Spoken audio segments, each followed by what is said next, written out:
मैंने प्रयास किया और सफल प्रयास किया।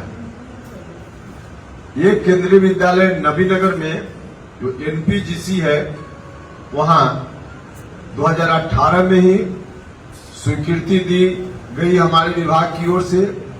विद्यालय 18 में शुरू हो गया, चल रहा है, बच्चे पढ़ रहे हैं। सासाराम का केंद्रीय विद्यालय राज्य सरकार के मिडिल स्कूल के एक भवन में पहले से चल रहा था। वहां मुश्किल से 8-10 कमरे थे। क्लास आगे बढ़ रहा था, बच्चे पास करके आगे की क्लास में जा रहे थे। उनके बैठने का कोई इंतजाम नहीं हो पा रहा था। विभाग के अधिकारियों ने कहा कि स्कूल बंद करना पड़ेगा, बंद करने का निर्णय लेना पड़ेगा। आखिर बच्चे क्लास आगे जाएंगे तो कहां बैठेंगे।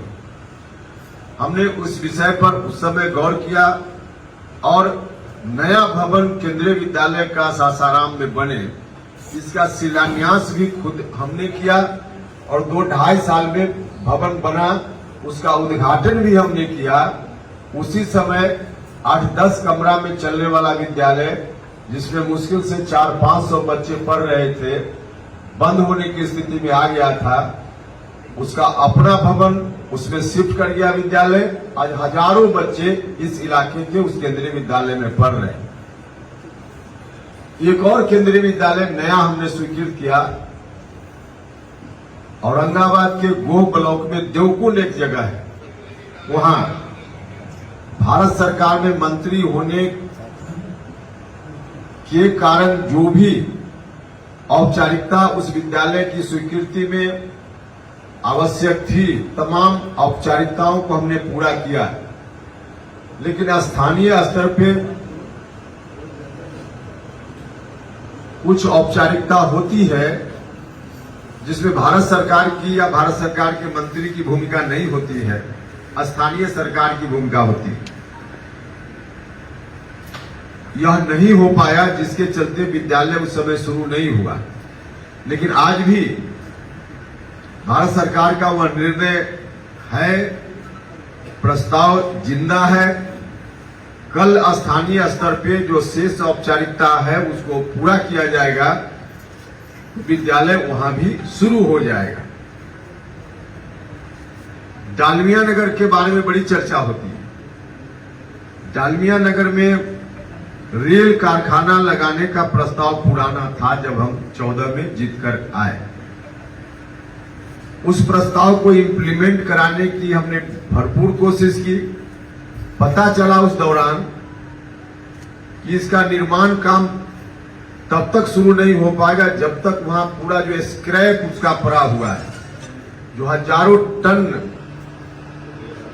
स्क्रैप है, मलबा है, उसको हटाने की प्रक्रिया नहीं होगी। हटेगा नहीं तब तक निर्माण का काम कैसे होगा। हमने जानकारी लेना शुरू किया, पता चला कि स्क्रैप हटाने के लिए विभाग ने उसका दाम लगवाया था, मूल्यांकन कराया था 100 करोड़ से ज्यादा, और फिर विभाग की ओर से नीलामी की जा रही थी, लेकिन उतना दाम में कोई लेने के लिए तैयार ही नहीं था। हमने कोशिश की, रेल मंत्रालय के स्तर पर माननीय तत्कालीन रेल मंत्री जी की उपस्थिति में बैठक हुई, जिस बैठक में इस विषय पर गौर किया गया और तब निर्णय लिया विभाग ने कि इसका मूल्यांकन फिर से कराया जाए, क्योंकि उतना दाम पर कोई ले नहीं रहा है तो काम तो आगे नहीं बढ़ पाएगा। तो फिर से उसका मूल्यांकन कराने की प्रक्रिया शुरू की गई और फिर बाद में उसका मूल्यांकन फिर 70 करोड़ के लगभग उसका दाम लगा। फिर से नीलामी हुई और तब कोई व्यक्ति स्क्रैप लेने वाला ले लिया, खरीद लिया। फिर स्क्रैप हटाने के लिए विभाग की ओर से उसको जो समय दिया गया, उस समय से थोड़ा समय उसने ज्यादा लिया, लेकिन स्क्रैप हट गया। उस समय पूरे तौर पे जगह खाली हो गई, निर्माण के अनुकूल जगह बन गई। लेकिन तब तक उस कार्यकाल का बहुत थोड़ा समय बच गया था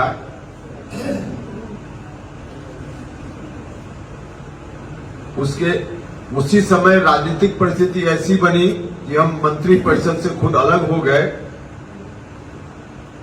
आज जब फिर से चर्चा हो रही है तो हमने पता करने का प्रयास किया कि हमारी ड्यूटी जहां तक थी वहां तक तो हमने किया, लेकिन अब क्या स्थिति है।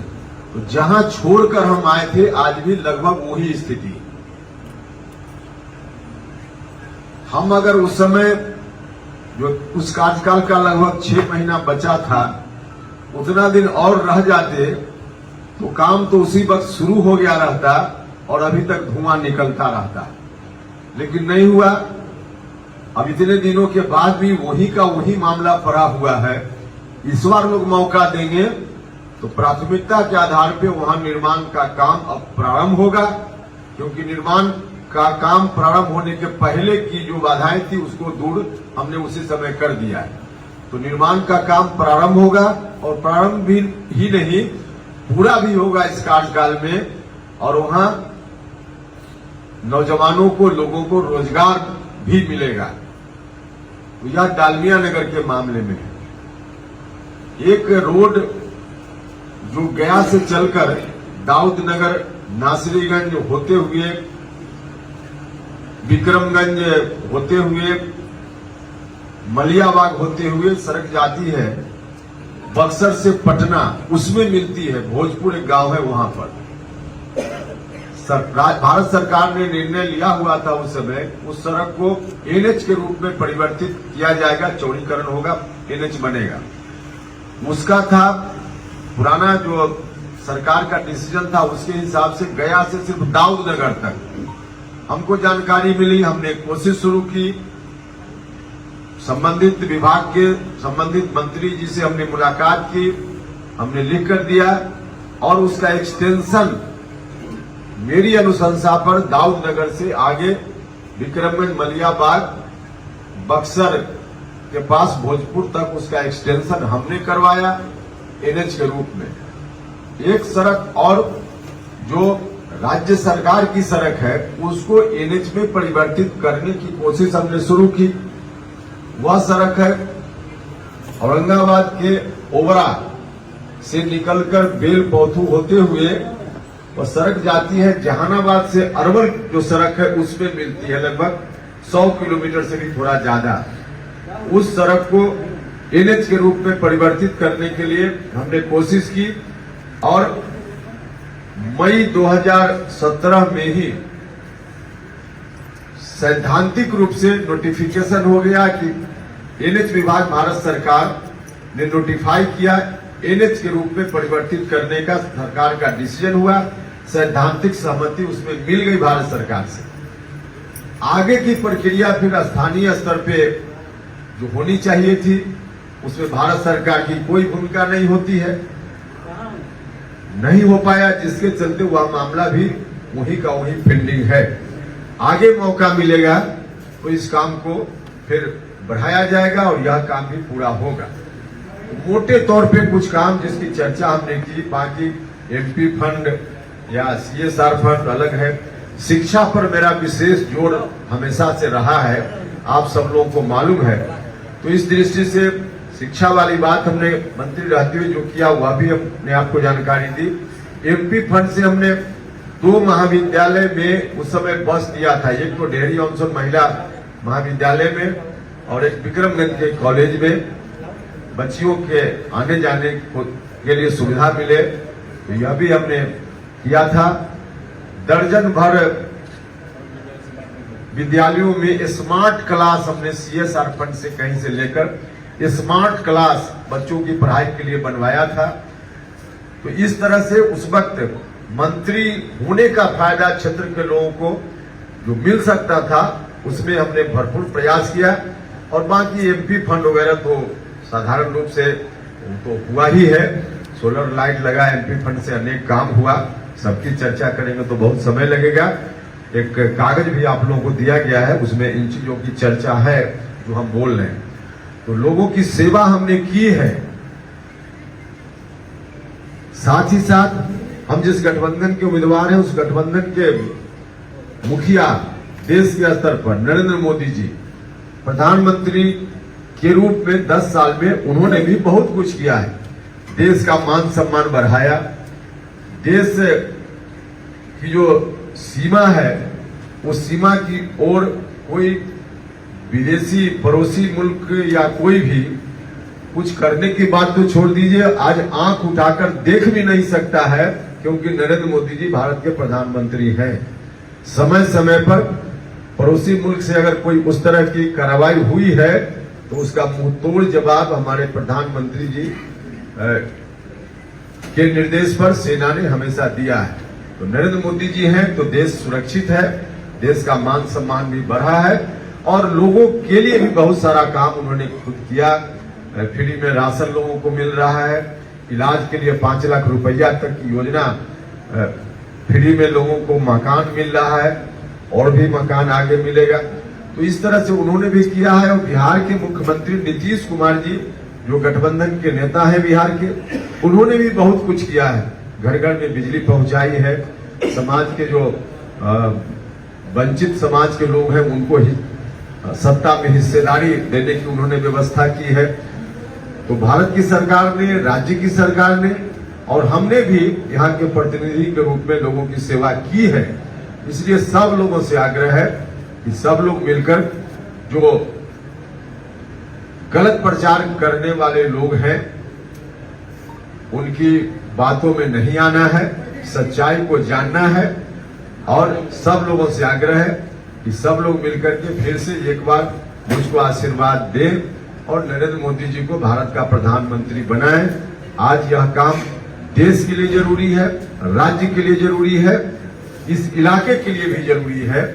इसलिए सब लोगों से ही आग्रह है कि सब लोग मिलकर फिर से एक बार आशीर्वाद दें, यही आग्रह है। मोटे तौर पे अपनी ओर से इतनी ही बात मुझको कहनी थी। बारी बारी से स्थिर से अगर सवाल पूछेगा कोई आदमी तो उसका जवाब भी देंगे, लेकिन ध्यान रखिएगा एक बार बहुत लोग मत बारी बारी से पूछेगा तो जवाब देंगे। एक सवाल प्रेम कुमार जी अभी कुछ दिन पहले आए थे, पवन सिंह नामांकन वापस नहीं लेंगे तो भाजपा कार्रवाई करेगी। नामांकन वापस लेने का समय भी खत्म हो गया, कुछ बात हुई होगी तो एनडीए की प्रमुख पार्टी है भाजपा, जो आखिरकार भाजपा चुप्पी क्यों साधी? कोई चुप्पी साधने जैसी बात नहीं। बीजेपी के ऊपर ऐसा आरोप लगाना ही बीजेपी ने चुप्पी साध रखा है, गलत आरोप है। बीजेपी अपने हिसाब से छोड़ दीजिए, बीजेपी के ऊपर बीजेपी अपने हिसाब से चीजों को करती है। इसलिए इस तरह की बात की बीजेपी की ओर से चुप्पी है, ऐसा नहीं। एक ही पार्टी से वोट करने देखिए, बीजेपी पर छोड़ दीजिए, आप इंतजार कीजिए। अभी आज वोट नहीं हो रहा है ना, इंतजार कीजिए। प्रेम कुमार कहे थे कि अगर भोजपुरी के पावर स्टार पवन सिंह अगर अपना नामांकन वापस नहीं लेंगे तो उन पर कार्रवाई की जाएगी। लेकिन पवन सिंह कह रहे हैं कि क्या मैं क्रिमिनल हूं कि मेरे ऊपर भाजपा कार्रवाई करेगी? वो छोड़ दीजिए ना बीजेपी के ऊपर, देखिए ना आज ही नहीं ना वोट हो रहा है, तो कब तक कार्रवाई करेगी सर? कब तक कार्रवाई आप छोड़ दीजिए ना, जब उचित बीजेपी को निर्णय लेना है छोड़ दीजिए। सर आप कह रहे हैं कि अभी तक वोट नहीं हुआ है, क्या वोट से पहले भी कुछ होने की संभावना है आपको नजर आ रही है? नहीं, हम कह रहे हैं कि इतनी हड़बड़ी में क्यों कि बीजेपी कार्रवाई, बीजेपी के ऊपर आरोप, इतनी हड़बड़ी की क्या जरूरत है? बीजेपी पर छोड़ दीजिए, बीजेपी अपने हिसाब से चीजों को करे। आखिर सर इस अफवाह से सर आपको नुकसान? सर अरे भैया कोई अफवाह से हमको नुकसान नहीं है। देखिए, अफवाह फैलाना विरोधियों का चुनाव में खास करके अस्त्र हो जाता है, अस्त्र है। तो विरोधी इस तरह के अस्त्र का इस्तेमाल करेगा क्योंकि उनके पास कोई दूसरा अस्त्र है ही नहीं। तो ऐसी परिस्थिति में अब उस अस्त्र का कोई प्रभाव पड़े कि कहाँ संभव है। लोग भी जागरूक हैं, लोग भी समझदार हैं और भारतीय जनता पार्टी की बात बीच में आ जाती है तो बीजेपी भी समय से कब करेगी नहीं करेगी, लेकिन उनके ऊपर छोड़ दीजिए। इस अफवाह का कोई मतलब